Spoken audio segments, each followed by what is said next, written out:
And frankly, when the wine was bottled, you know, it's pumped through a hose and it's going into a bottle. So there's air there, and air is dissolving. Oxygen is soluble in a liquid, so it dissolves. There's already oxygen in that wine. There's nothing you can do about it. So over time, that oxygen is reacting in the bottle, and what it's doing is it's breaking down. It's catalyzing some reactions. It's breaking other things down. And just as a common example, one of the real common flavors you get from oxidation is acetaldehyde, which again is an ester. Oh no, I'm sorry, it's not an ester, but it's a common flavor that you might know from sherry. It's that sort of sherry-like flavor, that nutty flavor. It can be a positive, it can be a negative. You know, it depends on how much of it there is. And some people actually believe that that's also one of the largest sources of hangovers. I was reading this last night. I thought that was interesting. Bizarre. One thing I did want to point out that I forgot on the previous with the esters, if you look at that first one, ethyl acetate, you might recognize that name if you read the back of your nail polish bottle. I was reading some last night. And, yours? Yeah, mine. I actually, what I wanted to do is to bring in a nail polish remover to spike a wine, because it's actually a very common off flavor, and we'll talk about that in the third section, called volatile acidity.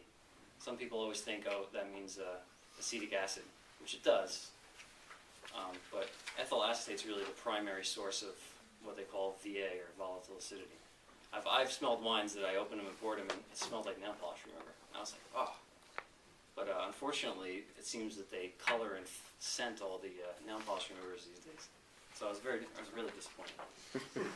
But I just wanted to point that out, that these aren't all positive things that develop in the wines. There are things that may not be positive that can develop as well, right? Again, it's a universe of flavors, crazy stuff going on in there. All right, so what does aged wine smell like, right? Let's get to the real point. You guys want to taste some wines? Well, in general, what happens, as we've discussed, as the red and the white wine age, you get more complexity. The bouquet develops. And the reason the bouquet develops is because of all this garbage I put up here and talked about already, right? Things that weren't necessarily apparent in the wine are maybe there. The potential for them is there. And then as the wine ages, these things develop, and you get more complexity in the wine, both red and white. And occasionally you could also get more flavor. Sometimes we say the wine's real tight, right, when it's young. It's not showing much. It's not giving you much. It's real tight, they say. And then as the wine ages a bit, it fleshes out. Another sort of term that we throw around sometimes. And that can be a palate thing, but it can also be just the aromas, they get bolder and more interesting. So the exception here would be with really sort of dilute wines, right? If you don't have a lot to begin with, you're probably not going to get much as time goes on. More than often than not, you're just going to get less. There wasn't a lot there. It's going to fade quickly. So that's why inexpensive wines that are often made where the vines are cropped really high, they make, they get a ton of grapes off the vine. There's a lot of water in those grapes. There's not a lot of flavor. So they make a wine from it. It's very dilute. So that wine doesn't last. It doesn't have much there to begin with. So it's not going to get better with time. So the wines that have that capacity, that were cropped low and they have great concentration, that's where you can generally age a wine. Because there's a lot of potential there, and if you give it time, you may see that come out. So let's do... Oh, yeah? Is this going to be a good example? Oh, nice. Yeah, we may have a flaw example here. We'll see. A couple? Yeah.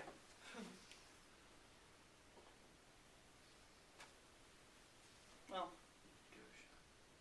I don't think there's necessarily anything wrong with it, really. Did you think it was my first ever? like cork little? Yeah. Not getting it now. Yeah. Oh, it might be a little oxidized, but that'll actually help with the example. All right, we're going to pass around. We're going to start with a white wine because this is really. This is a bottle of 2004 St. Urbanshof Cabernet. That was from my cellar, which is really just the old bar in the basement that I store a box under. I had an 04 down there because every year I've been buying these wines. I really love the wines. And then we have an 07 from the warehouse. So it's only 3 years, but I think you'll see a really interesting difference between the wines. So again, keep the 04 on the left, or whichever, but just remember which is which. So as a white wine ages, some of the typical aromas you might get out of it, and this is a really subjective thing, so I didn't want to, this isn't the gospel, There's no reason to believe that these are the only flavors you're going to get, or that, you're not going to get other things, but diesel, I'm hoping we might get a little diesel, because that's typical in Riesling. Young Riesling is usually very lime, stone fruit, peaches, apricots. And as they age, you often get this sort of diesel character. Like as in diesel fuel? Exactly. Like Vin Diesel. Like Vin diesel Diesel. or gasoline, sort of gasoline. And there is some here, so maybe not as much as I had hoped, but it isn't only a 3-year difference. Okay. You didn't tell me that one. All right, this is not the... We have our corked wine example. Great. Yay! All right, so pour them both, and then. So this isn't a good head-to-head comparison, but we'll talk about corked wine while we're. It's a good segue. Yeah.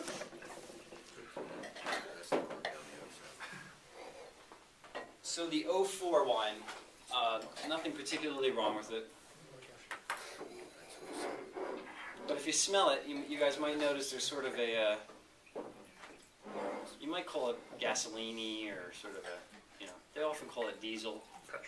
Petrol. There you go. That's probably the better descriptor for it, really. And I think it's a really great aroma. It's a positive to me. Some people may be turned off by it, but it's pretty subtle here.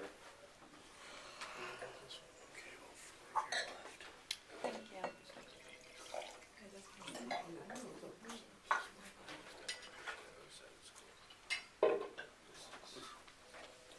Make sure you keep the 07 separate, because that wine is majorly corked. How's the okra taste? Yeah, it tastes pretty good.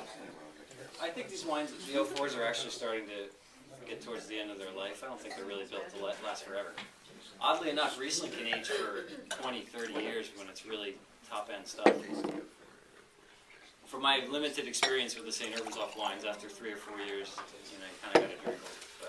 But I really like the way they come along.